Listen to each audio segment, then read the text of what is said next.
Hello friends, आप सभी का हमारे यूट्यूब चैनल पर स्वागत है। तो आज से हम एक नई सीरीज स्टार्ट करने वाले हैं घटना चक्र की, जो कि आपके जीएस पॉइंटर की पूर्वावलोकनसार रहेगा, जिसमें हम आपको भारतीय राज्य व्यवस्था एवं शासन से संबंधित जितने भी इम्पोर्टेंट क्वेश्चंस होंगे वो हम सभी को कराएंगे। ठीक है, डेली हम चैप्टर वाइज इसका कंटेंट लेकर आएंगे। और फ्रेंड्स, अगर आप हमारे यूट्यूब चैनल पर पहली बार आएँ तो उसे सब्सक्राइब करना बिल्कुल ना भूलिएगा, क्योंकि हमारे चैनल पर जीएस पॉइंटर की सभी सीरीज स्टार्ट कर रखी हैं, जिसमें आपको अर्थव्यवस्था मिल जाएगी, साथ ही आपको भूगोल मिल जाएगा, इंडियन भूगोल यानी कि विश्व का भूगोल भी आपको मिल जाएगा। पॉलिटी तो हम आपको स्टार्ट करने ही वाले हैं, साथ ही आपको प्राचीन भारतीय इतिहास, मध्यकालीन भारतीय इतिहास, साथ ही जो आपका मॉडर्न हिस्ट्री है वो भी, इन सभी की सीरीज़ हमने स्टार्ट कर रखी है, जो कि आपके जितने भी आगामी में आपके जो एग्ज़ाम्स आने वाले हैं उन सभी के लिए काफ़ी बेनिफिट साबित होगा। आप सभी को पता ही होगा कि जो जीएस पॉइंटर है ये ऐसा पब्लिकेशन है जिससे आपके एग्ज़ाम में क्वेश्चन बहुत ही ज़्यादा फंसते हैं और आपके एग्ज़ाम के लिए काफ़ी इंपॉर्टेंट है। अब जैसे कि यूपी में आपका एग्ज़ाम आता है, एसएससी का हो या पुलिस का हो, एसआई का हो, दरोगा का हो, साथ ही आपकी टीचर वैकेंसी के लिए भी आपका ये बहुत ज़्यादा इंपॉर्टेंट रहेगा। साथ ही किसी भी स्टेट के एग्ज़ाम होते हैं उन सभी में ये आपका क्वेश्चन बहुत ज़्यादा इंपॉर्टेंट साबित होंगे। तो चलिए आज से हम अपनी सीरीज स्टार्ट करते हैं। आज हमारी पहली सीरीज रहेगी। फ्रेंड्स, आज की हम वीडियो अपनी पॉलिटी की वीडियो को आगे बढ़ाते हैं, जिसमें हमने वीडियो में आपका शासन प्रणाली से संबंधित क्वेश्चंस करा दिए थे। आज हम आपका राष्ट्रीय प्रतीक से संबंधित और राज्य एवं राज्य संघ क्षेत्र से संबंधित ये आपका टॉपिक है। इससे संबंधित जो भी इंपॉर्टेंट क्वेश्चंस हमारे एग्जाम पॉइंट ऑफ व्यू से बनते हैं वो हम आपको कराने वाले हैं। साथ ही आपको बता दें कि ये जो क्लास है ये आपके प्रत्येक एग्जाम के लिए इंपॉर्टेंट है, फिर वो आपका एग्जाम कहीं का हो। ऐसा नहीं है कि यूपी का ही एग्जाम हो, यूपी, बिहार, कहीं का भी हो, जिसमें जीके, जीएस, पॉलिटी, जीएस जो भी पूछा जाता है उन सभी के लिए काफ़ी इंपॉर्टेंट है। तो चलिए हम स्टार्ट करते हैं। जैसा कि ये तो आपको पता ही होगा कि भारत का राष्ट्रीय पशु कौन सा है, तो बाघ है। राष्ट्रीय पुष्प आपका कमल है। राष्ट्रीय पक्षी आपका मोर है। राष्ट्रीय ध्वज चक्र का प्रतीक कहाँ से है, तो न्याय का प्रतीक है। ध्वज में कितनी तीलियों की संख्या कितनी है, तो 24 है। हमारा राष्ट्रीय गान कौन सा है, तो वो आपका जो गान कौन सा है, जन गण मन है, और ये कितने टाइमिंग का है, तो ये 52 सेकेंड का है। ठीक है, ये तो क्वेश्चन सभी को ही पता होंगे क्योंकि ये बचपन से ही सबको याद कराए जाते हैं। अब हम बात करते हैं कि राज्य एवं संघ राज्य क्षेत्र से संबंधित जो इम्पोर्टेंट क्वेश्चंस होंगे वो हम अब करा देते हैं। इसमें हमारा पहला है कि भारतीय संसद को नया राज्य बनाने का अधिकार है। तो जो संविधान का अनुच्छेद 3 है, संविधान के अनुच्छेद 3 के अंतर्गत भारतीय संसद को नया राज्य बनाने का अधिकार दिया गया है।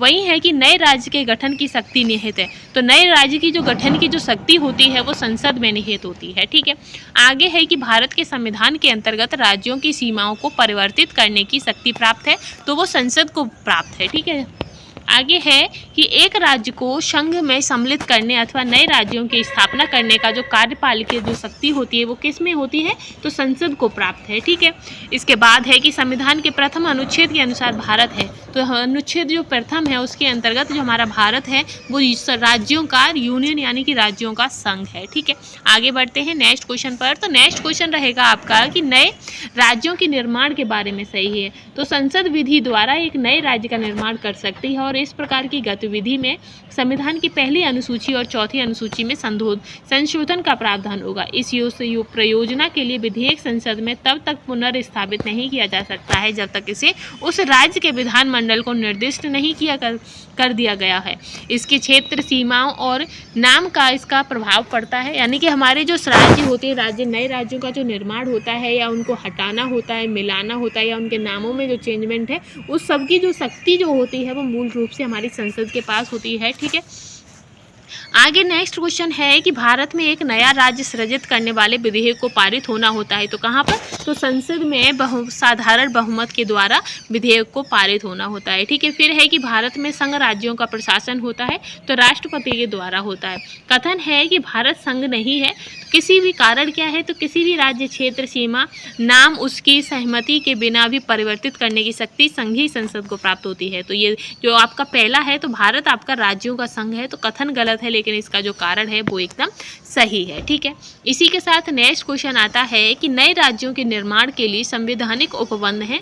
तो आपके किसी राज्य क्षेत्र बढ़ाकर और किसी राज्य का क्षेत्र घटाकर किसी राज्य का नाम परिवर्तित करना, ये सभी किस में है, ये सभी आपके नए राज्यों के निर्माण के लिए संवैधानिक उपबंध है। ठीक है, आगे है आपका कि संविधान में यूनियन ऑफ स्टेट शब्द प्रयुक्त हुआ है, भारत राज्यों का संघ है। ठीक है, क्योंकि भारतीय राज्यों को अलग होने का अधिकार नहीं है। वहीं नेक्स्ट है कि एस के धर आयोग ने राज्यों के पुनर्गठन हेतु भाषा के आधार की अपेक्षा प्रशासनिक सुविधाओं को वरीयता दी है। ठीक है, आगे है कि पंडित नेहरू, सरदार पटेल और पट्टाभी सीतारमैया की अध्यक्षता में कांग्रेस कमेटी राज्यों के पुनर्निर्माण में भाषाई आधार में पक्ष नहीं थी। ठीक है, पक्ष नहीं थी। ठीक है, इसके बाद आता है कि यदि भारतीय संघ में एक नए राज्य का सृजन किया जाना है तो संशोधन करना आवश्यक है। अगर हमें अपने भारत में कोई नया राज्य हमें गठन करना है, उसका सृजन करना है, तो हमें सबसे पहले जो प्रथम अनुसूची है उसमें चेंजमेंट करना होता है, उसमें संशोधन करना होता है। ठीक है,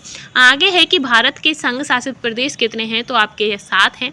ठीक है, फिर आता है कि लोकसभा में केंद्र शासित प्रदेशों के लिए सीटें कितनी हैं, तो आपकी 20 सीटें अनारक्षित हैं। ठीक है, नेक्स्ट है कि राज्य पुनर्निर्माण आयोग ने 1 नवंबर 1956 को बनाए थे, तो 14 राज्य और 6 संघ राज्य क्षेत्र बनाए थे, लेकिन अब ऐसा नहीं है।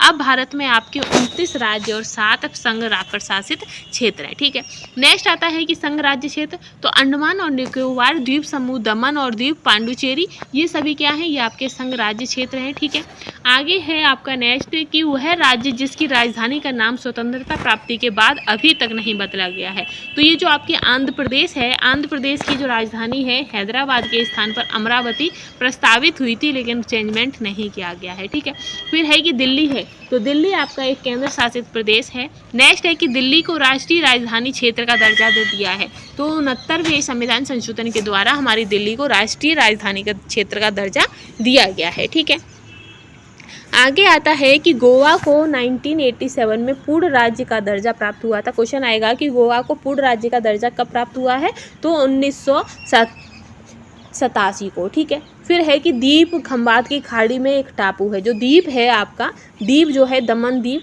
ये आपकी खंबात की खाड़ी का एक टापू है।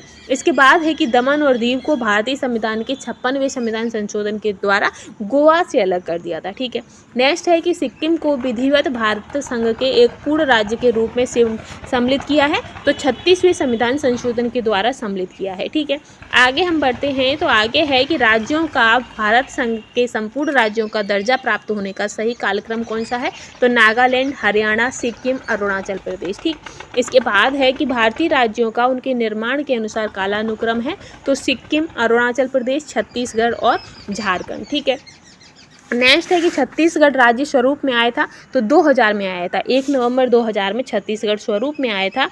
और उत्तराखंड राज्य की जो स्थापना है वो भी 2000 में ही हुई थी। ठीक है, आगे है कि राज्य हमारा है और कब इनका गठन हुआ है, तो आंध्र प्रदेश का 1953 में गठन हुआ था, हरियाणा का 1966 में, हिमाचल प्रदेश का 1971 में और सिक्किम का हुआ था 1975 में। ठीक है, आगे बढ़ेंगे हम, नेक्स्ट क्वेश्चन पर चलेंगे। नेक्स्ट है कि जो राज्य हैं और उनका स्थापना वर्ष है, तो नागालैंड राज्य की जो स्थापना हुई थी वो 1 दिसंबर 1963 को हुई थी। मेघालय की स्थापना 21 जनवरी 1972 को हुई थी। सिक्किम की 16 मई 1975 को हुई थी और अरुणाचल प्रदेश की 20 फरवरी 1987 को हुई थी। ठीक है, आगे हम बढ़ेंगे, तो नेक्स्ट है आपका कि राज्यों के निर्माण का सही अवरोही क्रम है, तो जो हरियाणा है वो 1966, महाराष्ट्र 1960 और राजस्थान 1956। ठीक है, आगे है कि सत्य कथन, तो जो गोवा है, गोवा को दमन द्वीप से अलग किया गया है। बम्बई राज्य गुजरात और महाराष्ट्र में विभाजित किया गया है। पहले जो बम्बई राज्य था, तो फिर बाद में इसे गुजरात में एक अलग पार्ट कर दिया गया था और महाराष्ट्र को अलग कर दिया था। ठीक है, आगे है कि हिमाचल प्रदेश पहले संघ शासित प्रदेश की सूची में आता था। ठीक है, फिर आता है कि उल्फा उग्रवादी संबंधित हैं, तो जो उल्फा उग्रवादी हैं वो आपके असम से संबंधित हैं। नेक्स्ट है कि पीपुल्स वार ग्रुप नामक आतंकवादी संगठन स्थित है, तो पीपुल्स वार ग्रुप नामक जो आतंकवादी संगठन है ये आपका आंध्र प्रदेश से संबंधित है।